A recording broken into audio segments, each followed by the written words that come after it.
Hello मेरे प्यारे बच्चों, राधे राधे। मैं अनिश कुशवाहा अपने यूट्यूब चैनल में आप सबका हार्दिक स्वागत करता हूं और इस नए वर्ष की हार्दिक शुभकामनाएं देता हूं।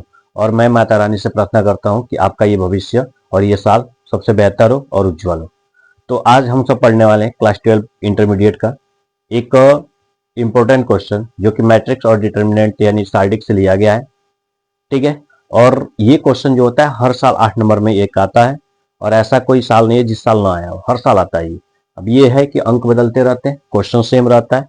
ये क्वेश्चन एक कह रहा है कि अवयव दिया हुआ है, एक अवयव ए है, इसका इनवर्स निकाल। इनवर्स का मतलब होता है व्युत्क्रम ज्ञात करना इसका, यानी एक अवयव है उस अवयव का क्या निकालना है, व्युत्क्रम करना है। तो इस क्वेश्चन को आप ध्यान से समझेंगे और जितना हो सके उतना शेयर करेंगे ताकि आपके दोस्त मित्र भी इसको समझ सके और जितना हो सके आप हमारा सपोर्ट करेंगे। तो आइए इसको हम सॉल्व करते हैं और आप इसको ध्यान से समझेंगे। अगर कोई भी दिक्कत परेशानी होती है तो कमेंट बॉक्स में बोल सकते हैं, समझेंगे। कभी भी ए इनवर्स ज्ञात करने के लिए सबसे पहले हम साइड का मान ज्ञात करते हैं। ठीक है। और साइड का मान ज्ञात करने के लिए सबसे पहले इसका हम चेक करते हैं किसके अनुसार प्रसार करेंगे हम। तो सबसे पहले हम यहाँ पे लिखेंगे, क्योंकि हम R1 के अनुसार करेंगे तो लिखेंगे R1 के अनुदिश, R1 के अनुदिश प्रसार करने पर। ठीक है। और जब R1 का अनुदिश प्रसार करेंगे तो हम यहाँ पे निकालेंगे सार्डिक ए। कैसे? दो लेंगे पहले। ठीक है। जब दो लेंगे, ये आप ध्यान रखेंगे कि ये प्लस होता है और ये माइनस होता है और ये प्लस होता है। कैसे? क्योंकि इसको बोलते हैं 1 1, इसको बोलते हैं 1 2, इसको बोलते हैं 1 3। तो अगर रो और कॉलम का जो योग होता है, रो और कॉलम का जो योग होता है अगर सम आ रहा है, ठीक है, किसका किसका, रो और कॉलम का जो योग होता है अगर सम आता है तो उसका मान पॉजिटिव होता है। अगर उसका योग विषम आता है तो उसका मान माइनस होता है। आई होप कि आप समझ चुके होंगे ये। अब आगे हम बढ़ते हैं। जो हम लेते हैं, ये अगर हमने दो लिया है तो दो के सामने का यानी दो के रो को और उसके नीचे कॉलम को, दोनों को छोड़ने के बाद जो बचेगा उसको हम नोट करेंगे। जैसे कि बच गया हमारा, ये छोड़ा और ये छोड़ा, तो बचा क्या, 1 3। तो 1 और 3 का मल्टीप्लाई करेंगे, कितना आएगा बच्चों, 3 आएगा। 1 का 0 मल्टीप्लाई करेंगे तो क्या आएगा, 0 आएगा। ठीक है, समझ में आया। अब फिर हम ये 0 को लेंगे यानी माइनस का 0 लेंगे। ठीक है। फिर अब ये लिए तो इसके नीचे छोड़ेंगे और इसके सामने, तो 5 तिहाई 15 और माइनस का 0, क्योंकि 0 और 0 गुणा करेंगे तो 0 आएगा। फिर यहाँ पे प्लस 1 लेंगे तो प्लस और ये माइनस, प्लस माइनस मिलकर क्या बन जाएगा, माइनस 1 ले लिया हमने। अब ये लेंगे और ये छोड़ दिए और ये छोड़ दिए, तो बचा क्या, 5 एकम 5, माइनस का क्या आ गया, 0। अब इसको सॉल्व करेंगे हम, 3 दूनी 6 हो गया। 0 का किसी भी संख्या में जब गुणा करते हैं तो क्या आता है बच्चों, 0 आ गया। और ये 5 एकम 5, तो 6 में से 5 गया हमारा, कितना आ गया, 1। यानी जो हमारा सार्डिक ई है वह किसके बराबर आ गया बच्चों, 1 के बराबर आ गया। ठीक है। अब देखिए, अब ध्यान रखेंगे हम, कभी भी जब हमें इनवर्स निकालना होता है तो सबसे पहले हम एडजॉइंट निकालना पड़ता है। सार्डिक तो हमने निकाल लिया, उसके बाद हमें निकालना होता है एडजॉइंट। और एडजॉइंट निकालने के लिए सखंड निकालने होते हैं। और सखंड निकालने के लिए हमें उपसार्डिक का प्रयोग करना पड़ता है। तो अगर आप उपसार्डिक निकालना चाहते हैं तो निकालिए, लेकिन अगर क्वेश्चन में उपसार्डिक का जिक्र नहीं किया है या क्वेश्चन में अगर नहीं पूछा उपसार्डिक निकालने के लिए तो आपको उपसार्डिक निकालने की जरूरत नहीं है। आप डायरेक्ट सखंड निकाल सकते हैं। सखंड के बाद से आप एडजॉइंट निकाल लेंगे और एडजॉइंट निकालने के बाद से हमारा जो फार्मूला होता है A inverse equal to adjoint upon सार्डिक ए, उसमें हम रख देंगे तो हमारा ए इनवर्स आ जाएगा। तो हम डायरेक्ट उपसार्डिक न निकाल करके हम डायरेक्ट सखंड निकालते हैं। कैसे निकलता है, मान लेते हैं कि ये 1 1 निकालेंगे पहले। तो 1 1 कैसे लेते हैं, हमने बोला ही पहले कि इन दोनों का घात क्या है, ये 1 है 1, इन दोनों को जोड़ेंगे तो क्या आएगा, 2 आएगा बच्चे। हमने बोला कि जब 2 आएगा, जब 2 आएगा तो 2 जो होता है वह सम संख्या होती है, तो इसका जो मान आएगा वो प्लस में आएगा। ठीक है। तो हम उसका ज्यादा फार्मूला नहीं लगा रहे हैं, हम डायरेक्ट लिख रहे हैं। ठीक है। अब यहाँ पे हमने 2 छोड़ दिया तो बचा क्या, फिर वही काम, जब ये 1 1, इसको बोलते हैं 1 1, इसको बोलते हैं 1 2, इसको बोलते हैं 1 3, इसको बोलते हैं 2 1, इसको 2 2, इसको 2 3, इसको बोलते हैं 3 1 3 2 3 3, तो 1 1 लिए हैं तो इसको छोड़ेंगे और इसको छोड़ेंगे, जो बचेगा उसका मल्टीप्लाई करेंगे, 3 1 जा 3, फिर इसके जीरो करेंगे तो जीरो आ जाएगा, यानी आगे हमारा कितने का 3। आई बात समझ में?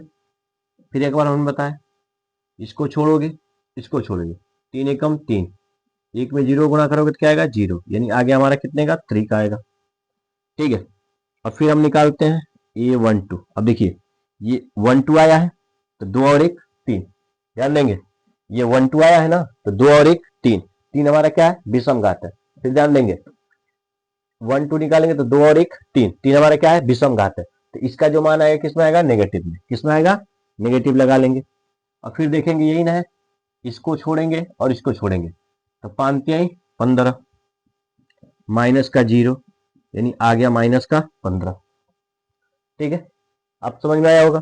फिर अगला देखते हैं हम 1 3 लेंगे, तो 1 3, 3 और 1 4, 4 हमारा क्या है समघात है, तो इसका जो आंसर आएगा प्लस में आएगा, तो यहाँ प्लस माइनस लिखते नहीं है, प्लस तो लिखते नहीं, बस माइनस आएगा तो माइनस लिखना है आपको। इसको लेंगे तो ये छोड़ेंगे और ये छोड़ेंगे, 5 एकम 5 और ये 0, यानी 5 0, यानी आ गया हमारा कितना 5। ठीक है, आई होप कितना आपको समझ में आया होगा। और फिर अगला देखते हैं हम, निकालते हैं 2 1। 2 1 बच्चों क्या है, 2 और 1 जोड़ेंगे तो क्या आएगा 3 आएगा। 3 हमारा क्या है समय की विषम है, तो विषम है, विषम है तो यह क्या आएगा माइनस में आएगा, किसमें आएगा माइनस लगा लिया हमने। ठीक है, फिर हमने देखा कि हमने ले लिया 2 1, इसको ले लिया तो ये वाले लाइन छोड़ेंगे और ये वाला छोड़ेंगे, बचेगा 0 माइनस 1 1 और 3, तो 0 का 3 में गुणा करेंगे तो 0 आएगा, 1 का 1 में करेंगे तो माइनस 1 आएगा, तो माइनस माइनस बीच में क्या आ जाएगा प्लस, यानी आ गया ये माइनस का 1। सही है, उसके बाद से अगला हमारा है 2 2 लेंगे, 2 2 हमारा 4 होता है तो ये प्लस में ही आएगा। देखेंगे ये 2 2 हमारा हो रहा है, 2 2 है तो ये वाली लाइन छोड़ेंगे और ये वाली, तो बचेगा 2 माइनस 1 0 और 3, तो 2 का 3 में 2 3 या 6 और ये हमारा 0 आ जाएगा, 6 माइनस 0 यानी कितना आ जाएगा हमारा 6 आ गया। ठीक है, आई होप कि इतना आपको समझ में आ रहा होगा। फिर आगे हम बढ़ते हैं इसके आगे। ठीक है, अब 2 2 हो गया, अब निकालेंगे हम 2 3। अब देखिए 2 और 3 जोड़ेंगे तो क्या आएगा 5 आएगा, 2 और 3 5, 2 और 3 5, 5 हमारा क्या है विषम, विषम है तो यहाँ पे क्या लगा देंगे माइनस। ठीक है, 2 और 3, 2 और 3 ही है तो ये लाइन छूटेगी और ये बीच वाली लाइन छूटेगी, तो बचेगा 2 0 0 1, तो 2 एक कम 2, 0 और 0 0, तो 2 माइनस 2 0 बराबर कितना आ गया माइनस का 2। अब यहाँ पे लेंगे 3 1, 3 1 का मतलब 0 लेंगे, ये पूरा छूटेगा और ये छूटेगा, बचेगा ये 4 होते, इस 0 का गुणा 0 0 हो जाएगा। ठीक है, और फिर ये माइनस 1 प्लस 1 क्या आ जाएगा माइनस, या माइनस माइनस क्या हो जाएगा प्लस, ये आ गया 1 का। ठीक है, 3 और 1 4 तो प्लस ही में रहेगा, फिर 3 2 लिखेंगे तो माइनस में आ जाएगा, क्योंकि 3 और 2 5 विषम घात विषम संख्या है और विषम रहेगा तो यहाँ पे क्या लेंगे माइनस लेंगे, 3 2 ये ले लिया, ये छोड़ेंगे और ये छोड़ेंगे। ठीक है, बचेगा 2 5 माइनस 1 0, तो 2 का 0 में गुणा करेंगे तो क्या आएगा 0, 5 एकम 5, तो 0 प्लस 5 यानी आ गया माइनस का 5। अब लेंगे 3 3। ठीक है, ये प्लस में आएगा हमारा, अब ये हो गया, तो इसको छोड़ेंगे और इसको छोड़ेंगे तो 2 एकम 2, 5 शून्य शून्य, यानी आ गया ये कितने का 2 का। आई होप कि आपको इतना समझ में आया होगा। ठीक है, अब हमारा ये जो निकल गया। ठीक है, अब इसके बाद से हम निकालते हैं क्या, कोई एक इसको मिलाकर के एक अवयव बनाएंगे। क्या बनाएंगे, एक इस तरह का अवयव बनाएंगे, क्योंकि ये 1 1 है, ये 1 2 है, ये सब हमने निकाला, अब इन सबको इसमें रखना है। रखने के लिए कोई एक अवयव होना चाहिए, तो उस अवयव को हम मानेंगे, क्या कर लेंगे मानेंगे। ठीक है, तो यहाँ ऊपर लिख देते हैं हम कि माना, माना एक अवयव हमने डेल्टा मान लिया। ठीक है, डेल्टा मान सकते हैं या बी सी कुछ भी मान सकते हैं, आपकी मर्जी। ठीक है,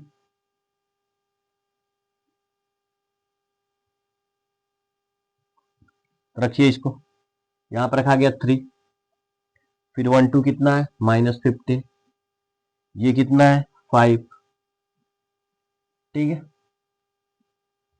ये हमने 5 रख दिया।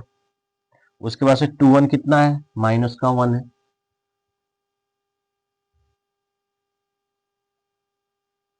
ठीक है। उसके बाद से क्या है 6 है, उसके बाद से कितना है -2 है, उसके बाद कितना है 1 -5 और 2, ठीक है। आई होप कि आपको इतना समझ में आया होगा, ठीक है। अब हमें निकालना है एडजॉइंट। क्या निकालना है बच्चों? एडजॉइंट इसका ए का। तो एडजॉइंट जो होता है, जो भी हम अवयव निकालते हैं उस अवयव का परिवर्त होता है। क्या होता है? परिवर्त। कहीं कहीं यहाँ डैश भी रहता है, कहीं कहीं टी भी रहता है। तो इसका जब हम परिवर्त निकालेंगे, ठीक है, तो परिवर्त में क्या होता है बच्चों, रो को कॉलम बना देते हैं और कॉलम को रो बना देते हैं, ठीक है।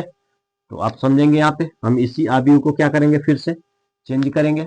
चेंज करने के बाद से हम क्या करेंगे, रो को कॉलम बना देंगे और कॉलम को हम क्या बना देंगे, रो बना देंगे बच्चों। तो देखेंगे ये 3 -15 और 5, 3 -15 और 5 ये रो है, इसको हम कॉलम बना देंगे।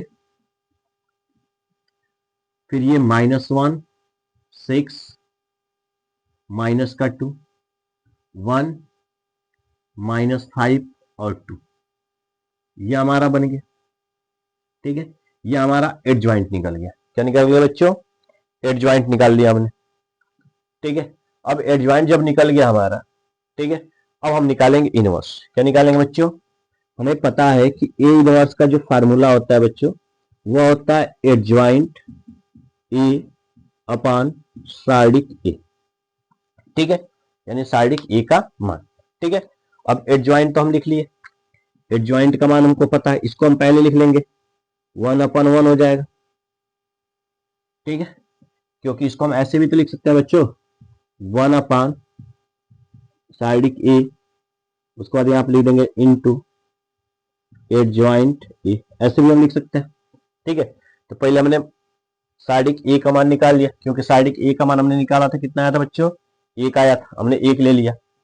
अब इसको हमने एडजॉइंट निकालना है, उसको यहाँ पे नोट कर लेंगे, कितना है बच्चों 3 -1 1 -15 6 -5 5 -2 2, ठीक है। अब इस 1 का इसमें गुणा कर लेंगे, ये गया 3 -15 5 1 6 -2 1 -5 2, ठीक है।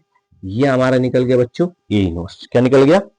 ए इनवर्स, ठीक है। ये टोटल 8 नंबर का आता है, और ये ऐसा कोई साल ना हो जिस साल ये पूछा ना गया हो, हर साल ये क्वेश्चन पूछा जाता है, ठीक है। अगर आप ध्यान से नहीं इसको समझे होंगे तो एक बार फिर इसको वीडियो चला कर देखेंगे, ठीक है। देखने के बाद से नहीं समझ में आता है तो आप कमेंट करके कर सकते हैं, कमेंट करके इसको फिर से पूछ सकते हैं। तो एक बार आप इसका स्क्रीनशॉट ले लेंगे और इसके आधार पे आप घर पे क्वेश्चंस करेंगे, ठीक है। तो आई होप कि आपको समझ में आया होगा, और आपको अगर वीडियो अच्छा लगता है अदर बच्चों के पास आप शेयर कर सकते हैं। Thank you.